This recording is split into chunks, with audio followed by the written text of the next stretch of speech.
Number से start करते हैं और एक नंबर में क्या लिखा है कि निम्नांकित में कौन पठारी नगर है। क्या करा है, निम्नांकित में कौन पठारी नगर है, तो वो आपका नागपुर है, आबू है, या मास्को है, फिलाडेल्फिया है। तो आपको राइट आंसर बताना है। तो बिल्कुल आपका जो राइट आंसर क्या होगा, नागपुर। नागपुर एक प्रकार क्या है, पठारी नगर है। ठीक है, याद रखिएगा।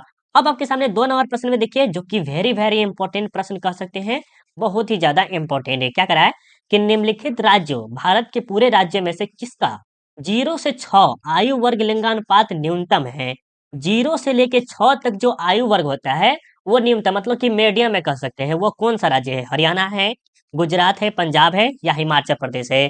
बहुत अच्छे। इसमें जो आपका राइट आंसर क्या होगा, हरियाणा। जितने बच्चे अगर ए लगाए हैं उन सबका बहुत ही ज्यादा इंपॉर्टेंट है, और ये वेरी वेरी इंपॉर्टेंट भी प्रश्न है। ठीक है, चलिए अब 3 नंबर प्रश्न में देखिए क्या कह रहा है कि 2011 की जनगणना के अनुसार भारत का लिंगानुपात क्या है। ये 2011 जो देख रहे हैं उसके अनुसार भारत का जो लिंगानुपात है वह कितना है। जैसे 1000 पुरुष होता है, उस पे कितना स्त्रियां थी, तो 943 थी, जो कि आपके ऑफिशियल मॉडल पेपर जो भेजा गया है बिहार बोर्ड का, उसमें यह प्रश्न पूछा गया है। ठीक है, चलिए अब आपके सामने 4 नंबर प्रश्न में देखते हैं, और 4 नंबर में क्या कह रहा है कि क्षेत्रफल के दृष्टिकोण से भारत का सबसे बड़ा राज्य कौन सा है।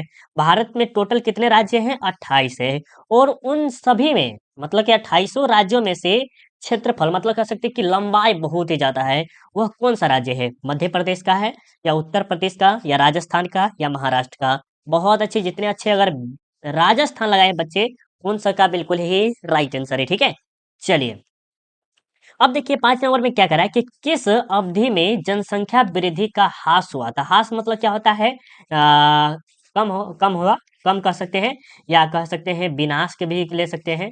विनाश, ठीक है, ये भी ले सकते हैं, या कम ले सकते हैं। ठीक है, ह्रास का अर्थ होता है घटना ही होता है। तो वो कौन सा जनसंख्या अवधि थी, तो वो आपको बताना है। 1921 से 1951 तक, 1901 से लेकर 1911 तक, 1911 से लेकर 1921 तक, या 1981 से लेकर 2001 तक। तो जितने बच्चे अगर आपने 1911 से लेके 1921 दिए हैं, सी वाले का गजब राइट आंसर आया है। ठीक है, चलिए 5 वाले का राइट आंसर होगा। ठीक है, अब यहाँ पर ये जो प्रश्न देख रहे हैं वेरी वेरी इंपॉर्टेंट प्रश्न पूछा गया है बहुत बार। ठीक है, और यहाँ पर क्या कह रहा है 6 नंबर में कि भारत की जनगणना के अनुसार निम्नलिखित में कौन नगरी नगरी नगरी की परिभाषा का अंग नहीं है, तो वो आपको बताना है। नगर की परिभाषा का अंग नहीं है, तो ऊपर एक लास्ट में एक ऑप्शन बचा है, जो कि देखिए 75% से अधिक जनसंख्या का प्राथमिक क्षेत्र में संकलन है। देखिए नगर का अर्थ होता है कि यहाँ पर शहर की तरह काम किया जाता है। जैसे मान सकते हैं, जैसे यहाँ पर सेवा सेवा संचार, इन सब का बहुत बड़ा काम होता है, इन सब में बड़ा होता है। और प्राथमिक क्रिया में तो हमारे गांव के लोग रहते हैं ना, जैसे मान सकते हैं कृषि वगैरह करते हैं, दादा परदादा, वो पापा जी सब करते हैं, वो करते हैं। लेकिन आजकल के जो जनरेशन है वो क्या करते हैं, ज्यादा सेवा, जैसे हो गया बैंकिंग, हो गया टेम्पो चलाना, गाड़ी उड़ी चलाना, और अलग प्रकार के हो गया, वो हो गया। जैसे हम ही मान लीजिए, अभी हम क्या करें, संचार के माध्यम से आप सबको पढ़ा रहे हैं, राइट, संचार के माध्यम से पढ़ा रहे हैं ना, वही हुआ ना, तो ये डेवलप हो रहा है। तो आपका जो राइट आंसर क्या होगा, डी होगा। ठीक, चलिए अब आपके सामने देखिए 7 नंबर प्रश्न में क्या करा है। 7 नंबर प्रश्न बहुत ही ज्यादा इंपॉर्टेंट है, और कह रहा है कि निम्नलिखित में कौन एक जन स्थानांतरण का अपकर्ष कारक नहीं है। क्या कह रहा है, अपकर्ष कारक नहीं है। तो रहन सहन की निम्न दशाएं जहां होती है वहां पर कोई अपकर्ष कारक नहीं होती है, तो ये आपका राइट आंसर होगा। ठीक है, और अच्छी दशाएं तो वहां पर, जैसे मान लीजिए हमारे गांव में अच्छी स्थिति नहीं थी, किसके, वाईफाई की, तो हम दूसरे जगह आए हैं, तो वहां पर अच्छा स्थिति है, निम्न दशा कर सकते हैं, तो वहां पर राइट है। क्या समझ रहे हैं ना, चलिए अब देखिए आपके सामने 8 नंबर थोड़ा सा कम छोटा करते थे क्योंकि बड़ा बड़ा प्रश्न आ रहा है। अब देखिए 8 नंबर में क्या करें कि भारत में निम्नलिखित केंद्र शासित प्रदेशों में से किसकी साक्षरता दर उच्चतम है। देखिए टोटल जो भारत में कितने हैं केंद्र शासित, 7 है। पहले 8 था लेकिन एक हट गया है, तो कितने बचे हैं, 8 बचे हैं। और उन 8 में से जिसका साक्षरता दर सबसे हाई है, और सीधे अगर राज्य की बात करें, यहाँ पर देखिए, यहाँ पर केंद्र शासित दिया हुआ है, केंद्र शासित, और यहाँ पर राज्य हम कर देते हैं, तो केरल आएगा। क्या आएगा, केरल आएगा, किसके माध्यम में, साक्षरता के। और जब केंद्र शासित में पूछा है तो लक्षद्वीप, जो कि आपका राइट आंसर क्या होगा, ए होगा। ठीक है, याद रखिएगा। अब देखिए 9 नंबर में क्या करा है, 9 नंबर प्रश्न को अच्छे से समझिएगा, बहुत ही ज्यादा इंपॉर्टेंट है। निम्नलिखित में कौन सा नगर नदी तट पर अवस्थित नहीं है। ऐसा कौन सा नगर है जो नदी के तट पर अवस्थित नहीं है। पटना आप जानते हैं, आगरा भी आप जानते होंगे, ये वो दोनों के दोनों है, लेकिन आपको दो ही ऑप्शन में बताना है। कोलकाता को भी आप जानते हैं, लेकिन भोपाल आप नहीं जानते कि ये क्या है, नदी के किनारे है। तो आपका राइट आंसर क्या होगा, सी होगा। ठीक है, याद रखिएगा। अब आपके सामने देखिए 10 नंबर में क्या कह रहा है कि भारत में केंद्र शासित प्रदेशों की संख्या कितनी है। तो अभी जस्ट हम आपको बताएं कितना है, 8 है। पहले सॉरी 7 है, पहले कितना था, 8 था, लेकिन एक हट गया है। तो अब कितना बचा है, 7। तो आपका राइट आंसर क्या होगा, 10 का ए होगा। याद रहेगा ना, बिल्कुल सर याद रहेगा। अब देखिए आपके सामने 11 नंबर प्रश्न में क्या कह रहा है कि भिलाई किस वर्ग का नगर है। भिलाई जो है वो किसी वर्ग का नगर है, औद्योगिक नगर है, व्यापारिक नगर है, खनन नगर है, या परिवहन नगर है। तो 11 नंबर का फटाफट बता दीजिए। बहुत अच्छे, इसमें जो आपका जो कमेंट आ रहा है वो जो एक प्रकार क्या है, औद्योगिक नगर है। ए वाले का बहुत अच्छे है। अब 12 नंबर में देखिए क्या कह रहा है कि निम्न में से कौन सबसे महत्वपूर्ण जूट उत्पादक क्षेत्र है। देखिए सबसे ज्यादा उत्पादन के, जैसे मान सकते हैं सबसे ज्यादा पानी उनी जहां पर होगा वहां पर कुछ उत्पादन करने में बहुत ही ज्यादा लाभ होता होगा। तो ऐसा क्षेत्र कौन सा है, कृष्णा डेल्टा, या गंगा डेल्टा, या नर्मदा डेल्टा, या कावेरी डेल्टा। तो आप सबको बता दें कि जो गंगा जो डेल्टा देख रहे हैं, बी ऑप्शन होगा, बी राइट आंसर होगा। ठीक है, क्योंकि गंगा डेल्टा में बहुत ज्यादा कृषि इसमें कर सकते हो, उत्पादन अच्छा खासा होता है, राइट।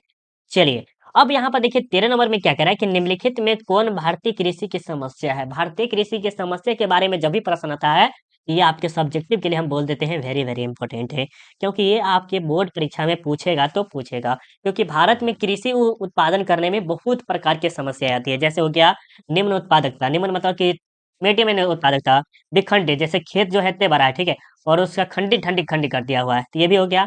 अनियमित मानसून, मानसून का अर्थ हो गया कि जो समय पर बारिश वारिश होना चाहिए वो नहीं होता है। तो आपका राइट आंसर क्या होना चाहिए, डी होगा। क्या होगा, डी होगा ना, बिल्कुल डी होगा। तो भारत में जो है कृषि उत्पादन में अनेक प्रकार की समस्याएं आती है। जैसे आपसे पूछ भी लेगा कभी कभी बोर्ड एग्जाम में कि भारत में कृषि उत्पादन में किन किन समस्याओं का सामना करना पड़ता है। तो आप बोल सकते हैं मानसून का, विखंडित खेतवारे के बारे में बोल सकते हैं, वर्षा वर्षा के बारे में बोल सकते हैं, कुछ बीज के बारे में बोल सकते हैं, जैसे पौधा वौधा बोलते हैं उसके बारे में भी लिख सकते हैं। ठीक है, चलिए 14 नंबर में देखिए क्या कह रहा है कि नीलगिरी पहाड़ी कहाँ अवस्थित है। ये जो नीलगिरी पहाड़ी जो देख रहे हैं वो कहीं ना कहीं स्थित है, वो कर्नाटक में है, केरल में है, आंध्र प्रदेश में है, या तमिलनाडु में है। तो आपको कमेंट करके बताना है। बहुत अच्छे, जितने बच्चे अगर डी दिए हैं तमिलनाडु, उन सबका बिल्कुल ही राइट आंसर। ठीक है, चलिए अब आगे चले। आगे देखिए आपके सामने 15 नंबर में क्या कह रहा है कि निम्नलिखित राज्यों में कौन कपास उत्पादन नहीं है। देखिए कपास का सबसे ज्यादा जो होता है वो महाराष्ट्र में होता है, और यहाँ पर बोल रहा है नहीं है, तो महाराष्ट्र करता है, आंध्र प्रदेश भी थोड़ा मोड़ा करता है, हरियाणा भी करता है, लेकिन छत्तीसगढ़ जो है ना वो नहीं करता है। तो आपका राइट आंसर क्या होगा, डी होगा। ठीक है, और सबसे ज्यादा जो है कपास महाराष्ट्र में ही उत्पादन शायद किया जाता है। ठीक है, उससे शायद कपड़ा उपड़ा बनाया जाता है। 16 नंबर में देखिए क्या कह रहा है कि हरित क्रांति संबंधित है। हरित क्रांति जो है वह किससे संबंधित है। तो हरित क्रांति जो है वह खाद्यान्न उत्पादन से संबंधित है, जो कि आपका राइट आंसर क्या होगा, ए होगा। अब 17 नंबर प्रश्न में देखिए क्या कह रहा है कि सरदार सरोवर परियोजना किस नदी पर है। सरदार सरोवर परियोजना किस नदी पर है। देखिए आपको ज्योग्राफी में जो है ना ज्यादा हार्ड भी नहीं रहेगा और नहीं ज्यादा इजी रहेगा, नहीं ज्यादा इजी भी रहेगा। तो हम आपको कहेंगे नॉर्मली पढ़ाई कीजिए और अच्छे से सिंसियरली पढ़ाई कीजिए। जो हम दे रहे हैं वो उतना पढ़ते चलिए, रटते चलिए, जो कहिए वो करते हुए चलना है। ठीक है, तो 17 नंबर बताइए क्या राइट आंसर होगा। बहुत अच्छे, इसमें जो आपका जो राइट आंसर क्या होगा, नर्मदा नदी जो देख रहे हैं ए वाले का, बहुत ही अच्छा है। सरदार सरोवर परियोजना जो है वो नर्मदा नदी के किनारे है। अब 18 नंबर देखिए क्या कह रहा है कि हीराकुंड बांध किस नदी पर बना है। हीराकुंड बांध किस नदी पर बना हुआ है। ये जो है सिंधु नदी में, महानदी में, स्वर्णम रेखा में, या कोसी में। तो आप सबको पता है ना, ये जो हीराकुंड परियोजना जो है वो आपके महानदी में बना है। तो बी आपका राइट आंसर होगा। ठीक है, चलिए 19 नंबर प्रश्न को देखिए क्या करा 19 नंबर में कि निम्नलिखित में कौन सबसे छोटी है। इसमें सबसे छोटी कौन है, ऑप्शन चारों में से। तो ये जो आपका जो सबसे छोटी है वो माही बेसिन देख रहे हैं, वो सबसे छोटी है, सबसे छोटी। ठीक है, याद रखिएगा। अब आपके सामने 20 नंबर प्रश्न में देखिए क्या कह रहा है कि सबसे महत्वपूर्ण जूट उत्पादक क्षेत्र है।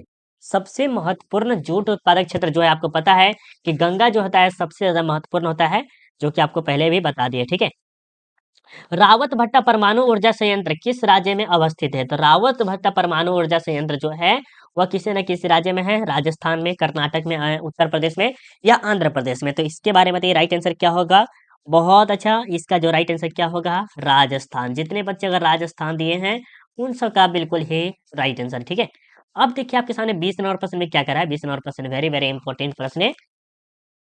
निम्नलिखित में से कौन एक ऊर्जा का गैर परंपरागत स्रोत है? क्या कर रहा है? ऊर्जा का गैर परंपरागत स्रोत है, जो कि यहाँ पर कोयला जो देख रहे हैं, खनिज तेल हो गए या जल विद्युत हो गए या सौर ऊर्जा हो गए। तो इसमें जो आपका राइट आंसर क्या होगा?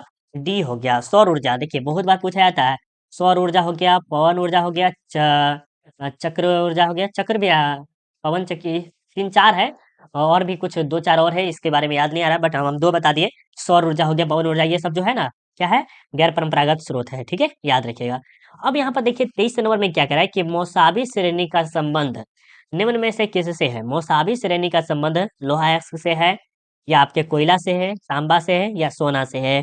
तो फटाफट बता दीजिए। ये जो है लोहा अयस्क से संबंधित है, तो ऊपर हम कर देते हैं, आपको पता चल गया किससे है। मौसाबी श्रेणी का संबंध जो है आपके लोहा अयस्क से है, तो ए आपका राइट आंसर होगा। ठीक है, अब आपके बात ये बताइएगा। अब 24 नंबर का कमेंट आप सब फटाफट कमेंट करके बताइए। 24 नंबर का बताइए कि सिंगरैली किस चीज के लिए प्रसिद्ध है?